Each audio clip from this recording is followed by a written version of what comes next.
You fly in, or you see pictures of Rio, you see Rio surrounded by the forests and the hills, and you see this city surrounded by nature. The external view of it is this powerful relationship to its environment. And then when you come to Rio and walk the streets, you realize it's not just around the city, it's in the city too. It's in the walls, it's in the street. And I feel that more than any city that I've been to, the presence of nature.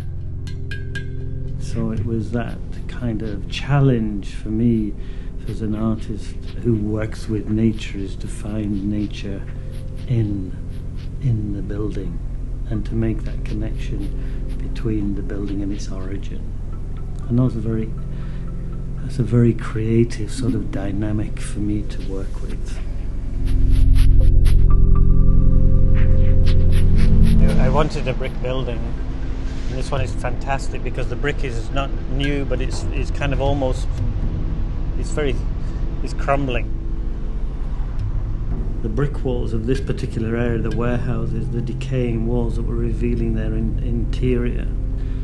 The idea of working with those walls. Every building is somehow in the decay, has also revealed some of its geology, where windows were blocked, where once there was a door. And first I started to look at the windows and old doors and the idea of making works that were in those areas and making a raw clay work that would crack, so it would be this connection between the building and its origin as a clay.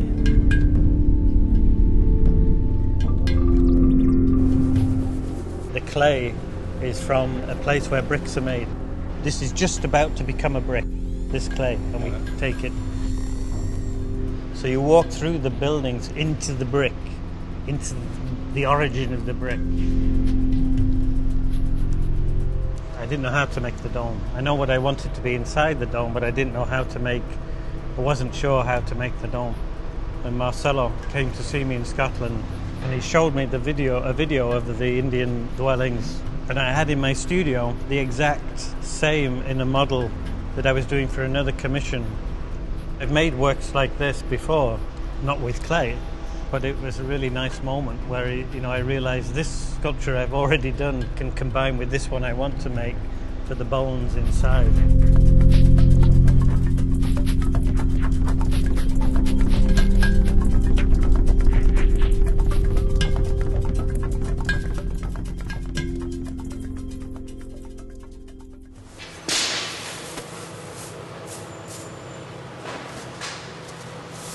The clay eventually was something that I particularly was interested in because of the brick building, but also the clay that Rio is on and in the hills, and this relationship with the clay.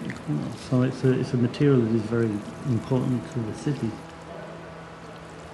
But I wanted to go a little deeper, I wanted to get underneath the surface of things, and felt that to push it would be to actually enter the brick or enter the building somehow into a space that was raw and a very intense space. So you were actually engulfed in both the building but also the clay. Inside the building is this clay. And I think that's what you try to do in the work, is to try to remember the origin, to go beneath the skin of the surface appearance of the place, of the building. I think this work will possibly do that particularly well, going inside the brick. But this is a whole technique. I understand the clay really well. I've worked with clay a lot. I mix the clay with human hair because that's a great way to hold the clay together. It's not so visible, but it's in there, and you can see it if you look very carefully. And I also like that people are bound up in the work, they're in the walls. And those are also the techniques that I've developed, but I've never worked against the wood before, or I've never made a dome. I've made flat ceilings, But the hay and the clay and the wood was unusual. This particular piece is underwritten by a kind of a learning process. This has a deep sense of lack of control running through this one because the materials were so robust. So the beautiful thing, I hope, which will now occur, is that the whole structure, underlying structure, will start to speak and create cracking and things that will talk about how it was built. It'll be all cracked. It'll be like this, I don't know, like looking in the universe or something. It'll be in a state of collapse, a suspended collapse. It'll be like somebody falling but never reaching the ground.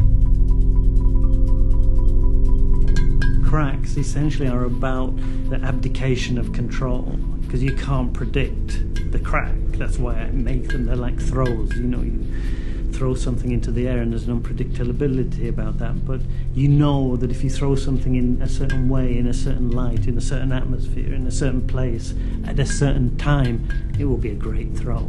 So whilst you can't control it, there are some things you can work with. You make the right circumstances, and this is what I've done here, I hope. It has to be in the nature of art to push things. You have to, you know. I hope I am an artist that doesn't rest on something that I know, and I would always do something that has an element of the unknown about it. And I think the older you get, I'm 56 now, and we've got 20 odd years left making sculpture, hopefully a bit more, whatever. You know, I'm not going to spend that making things I know. I want to be doing these. This is far more interesting, even though it is a little tense. Discomfort is a good state for an artist to be in.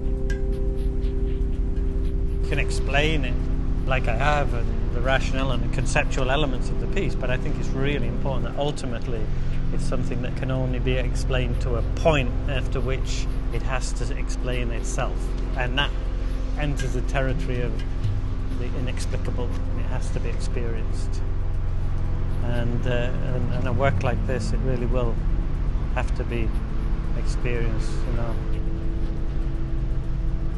But ultimately, when the work's finished and you come off that street and all that street life and all that energy and the light and the people, and then you walk into this very intense, quiet space inside the brick, I think that will then